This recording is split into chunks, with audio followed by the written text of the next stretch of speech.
ายดีน้องเอกวิศวานางจันทราสนาสินจิมาแก้มพัฒน์วิสาแสงเลขาข้อ2คือ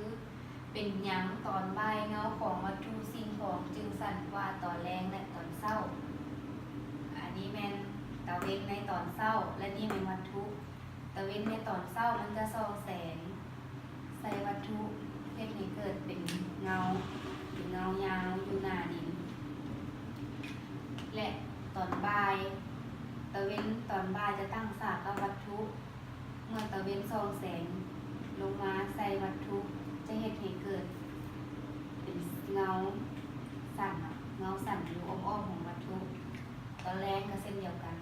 ตอนแรงก็คือกับตอนเศร้าตอนแรงตะเวนจะส่องแสงมากระทบใส่วัตถุเห็นให้เกิดเป็นเงายาวกับตอนเศร้านี่เป็นเงาของวัตถุสรุปได้ว่าตะเวนแสงตะเวนในตอนบ่ายจะสั่นกว่าตอนเช้าและตอนแรงก็ย้อนว่าตะเวนในตอนบ่าย